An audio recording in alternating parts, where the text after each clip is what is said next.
Allez, salut les amis, c'est parti pour la matinale du jeudi. Il est 9h13, fraîchement levé. On commence directement par notre ami Bitcoin sur le daily. Hop, je ferme ceci.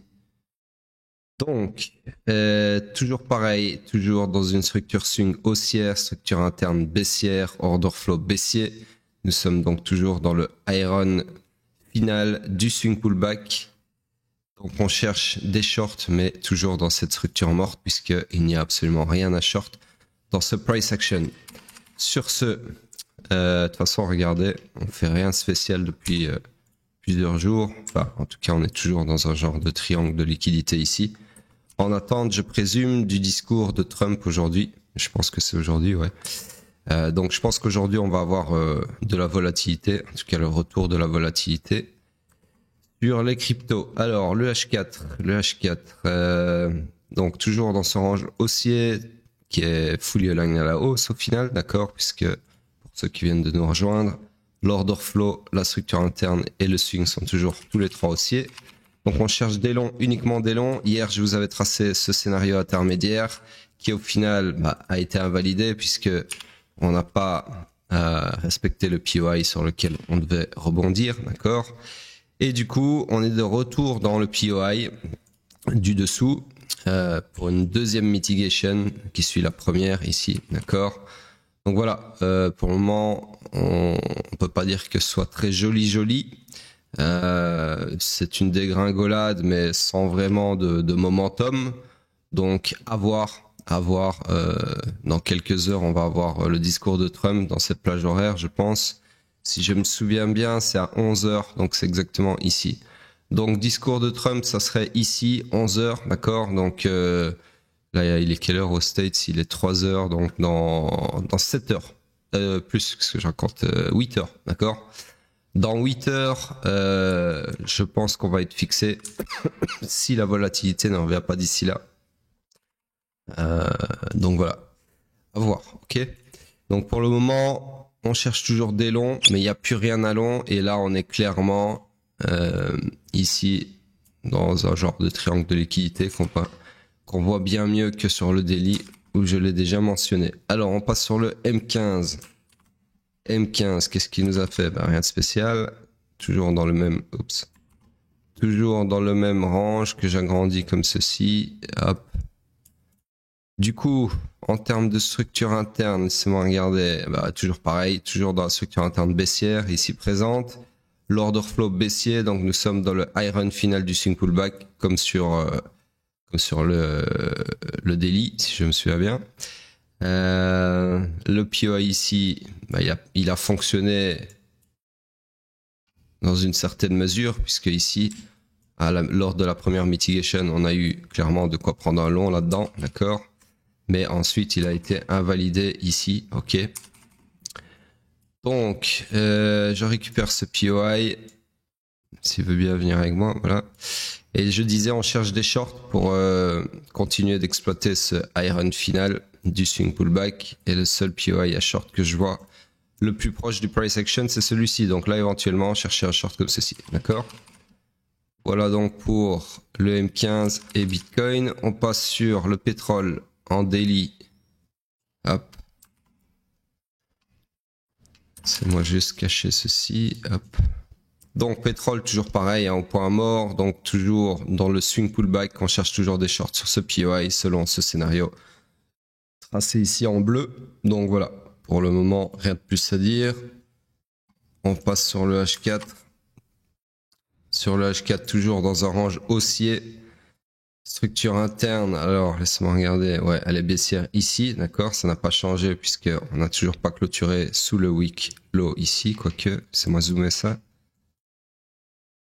Mettre une barre aimantée pour être sûr, non, vous voyez, on n'a pas clôturé de corps sous le week low interne, donc nous sommes toujours dans cette structure interne baissière ici, order flow toujours baissier, donc nous sommes toujours dans le iron initial du swing pullback, on cherche toujours des shorts selon ces scénarios-là, d'accord. Vous voyez que le scénario intermédiaire que j'ai tracé hier, c'est presque réalisé. On est presque venu faire une mitigation, mais au final, pas, puisqu'il reste encore du FVG ici, qu'on voit pas beaucoup, mais qui a le mérite d'exister.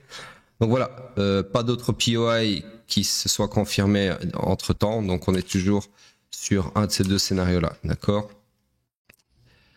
On passe sur le M15. Sur le M15, alors ici, laissez-moi regarder, on va déjà agrandir l'orange. Ok, donc sur le M15, je dois utiliser la précision aussi et voir si on a clôturé encore sous cette ligne verte. Et j'ai bien l'impression que non, voilà. Donc vous voyez la précision quand même du bordel. Ici, on a eu une double mission échouée dans le sens où on a essayé 2 fois de clôturer sous ce weak high, ce weak low, pardon, ici à gauche, et 2 fois on n'a pas réussi, d'accord? On pourrait même dire 1, 2, 3, 5 fois, hein, puisque ici, regardez, on a 5 interactions avec ce tic pile poil de 75.05, d'accord? Donc c'est vraiment extrêmement précis. Et après, il y a des gens qui osent encore dire, ouais, il n'y a pas d'algorithme, blablabla, blablabla. Donc sur ce, c'est moi, regardez. Structure interne qui était haussière s'est retournée à la baisse. Ici, ok, comme ceci. Et on est toujours dans la même, d'accord? Donc ici, on a eu aussi cette fameuse mission échouée qui fait office de grappe de liquidité du swing low, du weak low, pardon. Ici, voilà. Ça, je le récupère ici. Donc, nous sommes donc dans le high pullback du swing run final, d'accord? On a une mission échouée ici. Donc, la jambe fautive, c'est celle-ci. Et vous voyez que son high ici a été puni par la bougie ici, ok? Maintenant, on peut aussi considérer, ça dépend de votre sensibilité, mais on peut aussi considérer que la jambe fautive qui a échoué du coup à accomplir sa mission, qui est de clôturer un corps de bougie sous ce weak low ici, eh bien ça peut être cette jambe-ci aussi, d'accord? Ça dépend, la taille de la jambe, ça dépend de votre sensibilité. Il y en a qui vont voir cette jambe-là, il y en a qui vont voir cette jambe-là, il y en a qui vont voir toute la jambe ici, d'accord? Et même il y en a qui pourraient dire toute cette jambe-là. Mais bon, là, pour moi, c'est moins correct parce que là, on a clairement de la volatilité, d'accord? Donc, pour moi, si vraiment on devait prendre la plus grande jambe, ça serait celle-ci. Donc, il est possible que le haut de cette jambe-là se fasse punir comme conséquence d'avoir échoué sa mission de clôturer sous le weak low ici, d'accord? Mais bon, encore une fois, ça n'arrive pas tout le temps. Donc, à surveiller en temps et en heure. Sur ce, on cherche des longs, d'accord? Bien évidemment. Et le POI le plus proche du price action, en tout cas confirmé, c'est celui-ci, d'accord? J'enlève ma ligne verte ici, qui sert plus à rien, qui sert pas à grand chose. J'agrandis un tout petit peu ma structure, je recentre, voilà. Donc là sur le pétrole tout de suite maintenant, ça serait des longs comme ceci, ok? On passe sur le weekly, pardon, sur Bitcoin. Hop. Ah, ici, là, c'est directement moins joli. C'est-à-dire qu'on a une grosse bougie dégueulasse qui est en train de se former à 3 jours et 16 heures de la clôture. Donc si Trump, là, il ne fait pas un discours pro-crypto, j'ai bien l'impression que ça pue, comme je vous avais expliqué, il y a 2 ou 3 matinales d'ici. Attendez. Il y a 2 ou 3 matinales d'ici, je vous avais dit que ce price action là, malgré que tout soit toujours fully aligned à la hausse, tous les voyants sont en vert, cette bougie là avec ce grappe de liquidité là, d'accord, ça pue quand même un top de bull run, d'accord, en tout cas en formation. Non, je dis pas que c'est un top de bull run, mais si par exemple aujourd'hui on a un crash parce que je sais pas pourquoi, on s'en fout, si on a une clôture sur une bougie méga bearish cette semaine, moi, je vais anticiper un retournement de l'order flow ici, d'accord? Parce que maintenant, le point de retournement de l'order flow, c'est exactement, en tout cas sur Bitfinex, les 89 698.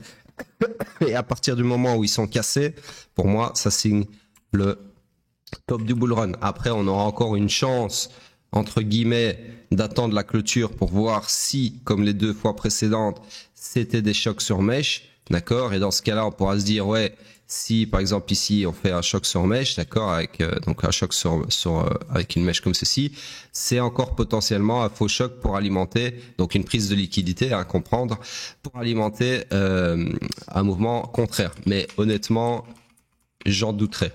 parce qu'on a déjà eu 2 fois le cas. Mais tout est possible, hein, tout est possible. Maintenant, en tout cas, j'espère qu'on n'en arrivera pas là. J'espère que Monsieur Cheveux Orange va dire du bien de Bitcoin. Hein. Je pense que ce que tout le monde attend, c'est ce que je vois traîner sur Twitter. Encore une fois, je m'intéresse très peu à ce genre de news et aux news tout court, mais de ce que j'en ai vu traîner sur Twitter, apparemment les gens attendraient une annonce d'un fonds de Bitcoin ou je sais pas quoi, une réserve, voilà, une réserve en Bitcoin. Mais voilà, je pense pas que... Personnellement, je trouve ça un peu trop gros, mais pourquoi pas, hein. Bon, il a quand même lancé son meme coin à 2 jours de l'investiture, donc une réserve en Bitcoin, vous allez me dire, ça serait effectivement moins choquant. Bref, sur ce, espérons que cette clôture ait meilleure allure d'ici dimanche, parce que si on clôture sur une bougie bearish, honnêtement, c'est vraiment pour moi pré-flag possible d'un top de bull run, ok? Parce que là, une prise de liquidité avec une revente pareille, honnêtement, c'est pas pour repartir derrière après, d'accord? Au-dessus par après. En tout cas, il y a beaucoup moins de chances que de voir un mouvement dans le sens contraire. Parce que en général, ce que j'essaie de vous dire, c'est que en général, quand on récupère la liquidité d'un côté, c'est pour alimenter un mouvement de l'autre, d'accord? Donc on va pas récupérer de la liquidité ici, dumper et puis repartir comme si de rien n'était. C'est possible, mais c'est comment dire, enfin c'est peu probable, d'accord? Not likely. Donc voilà, à voir. De toute façon, ça c'est de la spéculation sur base d'une bougie. Tout le reste est clairement toujours haussier, mais aussi ce que je vous ai dit, c'est que les arbres ne montent pas au ciel. Ça fait quand même maintenant combien de temps que ce bull run a démarré? Personnellement, je considère qu'il a démarré ici au point de choc haussier, et ça fait maintenant du coup 791 jours, donc ouais, ça fait un moment là qu'on est en bull run, d'accord? Alors il y en a qui vont vous dire ouais, le bull run il a commencé ici. Non, le bull run il a commencé bien avant, d'accord? Alors après, oui, on peut faire une différence. Moi, je fais pas souvent la différence entre bull run et bull market. Pour moi, c'est la même chose, d'accord? Il y en a qui considèrent le bull run comme étant le moment de l'apothéose, l'euphorie générale de la fin d'un bull market. Bref, moi, quand je vous dis bull run, moi, c'est une tendance haussière de fond, d'accord?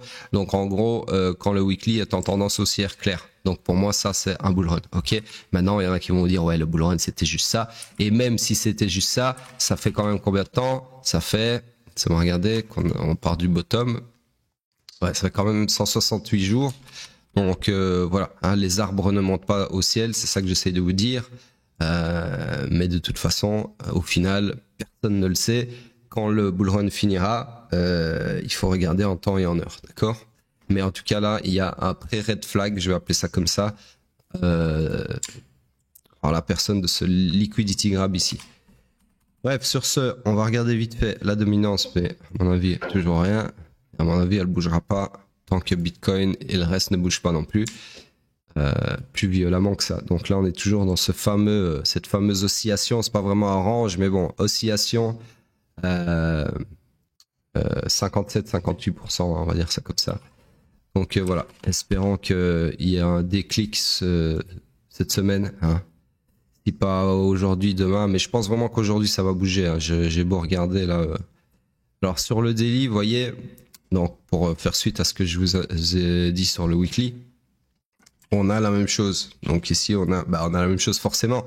Mais je veux dire, on a une vue un peu plus précise de ce qu'on voit de ce qui est potentiellement en train de s'amorcer sur le weekly, de par le fait qu'ici, on a le même graphe de liquidité, forcément, mais en daily, on a aussi choqué à la baisse. Donc, on a déjà choqué à la baisse en daily. Maintenant, là où c'est pseudo-positif, c'est que c'est un choc sur mèche, d'accord? Et que derrière, il y a eu quand même un beau petit rachat, et que pour le moment, là, on peut dire qu'on fait pas grand-chose. Donc, à voir. Et si on descend encore sur une time frame, ici, on retrouve le fameux triangle d'indécision. Donc, il y a encore de l'espoir que sur le weekly, ça puisse se réparer, entre guillemets. Le tout, c'est vraiment pour moi, qu'il ne faut pas qu'on clôture sur une bougie dégueulasse, la tête en bas, d'accord? Donc, un marteau inversé. Voilà, si on clôture sur doji, ça va. Si on clôture sur une bougie bullish, forcément c'est magnifique. Maintenant, si on clôture sur une bougie bearish ou un marteau inversé, c'est là, franchement, pour moi, ça fait peur. Ok. Sur ce, c'est tout pour moi et je vous dis à plus tard.